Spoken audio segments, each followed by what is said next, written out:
Hey everyone, you're watching Preppy Kitchen, where I, John Cannell, teach you how to make delicious home-cooked dishes for your friends and family. Today we are making peanut butter cookies. So simple, so irresistible. Let's get started. I'm making these cookies for my kid's babysitter. She loves peanut butter, so I thought, what better treat than peanut butter cookies I can just send her home with at the end of the night, and hopefully she enjoys them.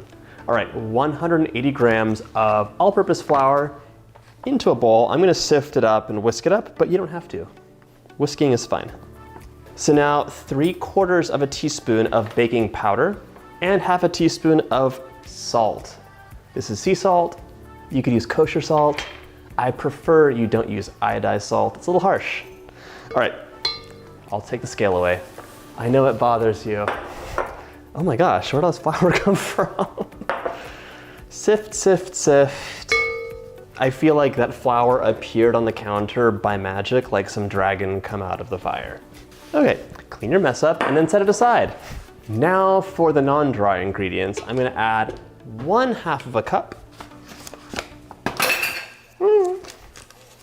Now for the dry ingredients, I'm adding in 1/2 cup of unsalted room temperature butter and 1 cup of peanut butter. So 1 cup of peanut butter. In you go. Not messy at all, right? Mix it up just to combine it a bit first. Okay, that's nice and delicious looking. By the way, this is great on toast, as is, just saying that. 1/2 cup of packed light brown sugar. Packed just means like you tamp it down a bit because the sugar can kind of be a bit spacey in between. Like me on any day ending in Y. Okay. Then 1/2 cup of white sugar, in you go. We're gonna mix this up now until it's combined, a little fluffy. All right, let's scrape the bowl down with our peanut butter encrusted spatula. I was making this recipe yesterday as like a run through and also to do all my still photography.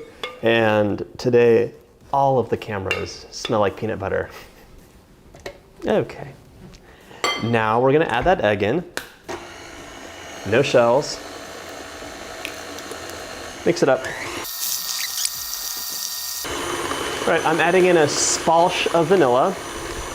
You can let me know in the comments if you know what video that's from.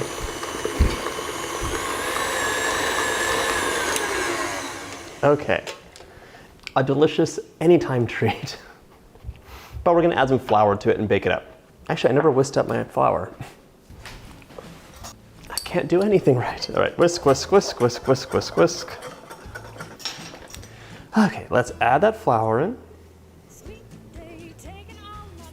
And mix it up on low. Right. There you go. Increase speed, scrape it down. There's a lot of things hanging around in here. If you want to see a similar cookie, check out my chocolate chip peanut butter cookies. The recipe is a bit different, but they are like peanut butter, chocolate, salt, cookie dreams. All right, mix it up a little bit more. Okay, so the cookies could be any size you want if you'd like them nice and uniform. How about 2 tablespoons or 40 grams? Give that a nice little roll. Roll, roll, roll into a ball. Doesn't have to be perfect. We're gonna be smushing it down with a fork. This was actually one of the very first recipes I did on preppykitchen.com. You can click up here to see it.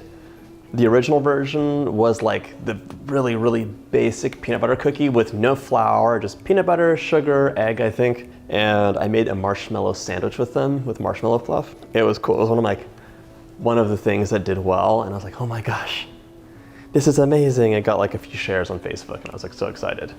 Just keep going, scooping up that dough. Around 40 grams. You should get about 18 to 20 cookies from this batch, depending on the size, time of day, etc., etc. When your balls of dough are all rolled out, you're gonna get a fork, a big one please. And for the traditional peanut butter cookie, you make a crosshatch.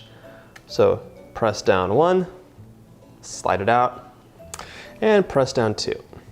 That's all there is to it. If you want it to be less cracked, you can tamp it down a bit first, then press down. Slide that fork out, press down, and slide the fork out. If you want to see what a crazy person does to get them to look perfect, let me show you. Skewers. So take 2 skewers, you're gonna cut them in half. Now you can simulate the tines of a fork. This took much longer to do. I have a set of these for photography that I made yesterday, but I wanted to show you in case you're ever wondering, kind of randomly, like, how do they do it? Mine look all cracked and weird. Okay, so here we go. See that? Press down, remove, and then press down in the other way. You can tape these together so you're not holding them in this weird fashion. Here we go. Is it worth the extra effort? I don't know, but I did it. But for now, the fork works fine. You can put it back together if it falls apart a bit. Unlike poor Humpty Dumpty. You know, like they don't mention that Humpty Dumpty is an egg? Humpty Dumpty sat on the wall, Humpty Dumpty had a great fall. Doesn't say he's an egg. He's some guy named Humpty Dumpty. Clearly, I've been reading too many BuzzFeed listicles. You can let me know in the comments if you're guilty of this as well, or if I'm just a sad basic monster. Okay, these look nice, perfectly homemade and smashed. They're gonna go into the oven at 350 for 9 to 10 minutes.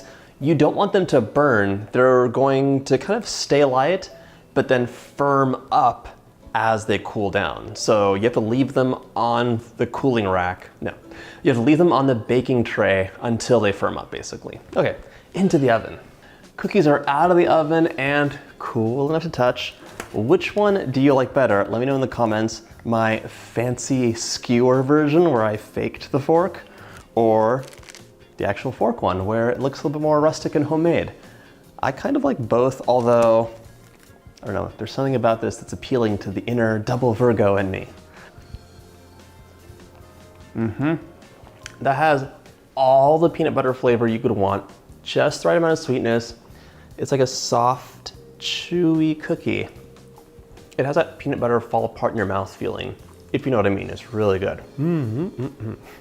If you like these cookies, check out my cookie playlist I made just for you. It has all of my super easy and ultra delicious cookies in there. And if you like my recipes, hit that like button, subscribe, and I'll see you in the next video.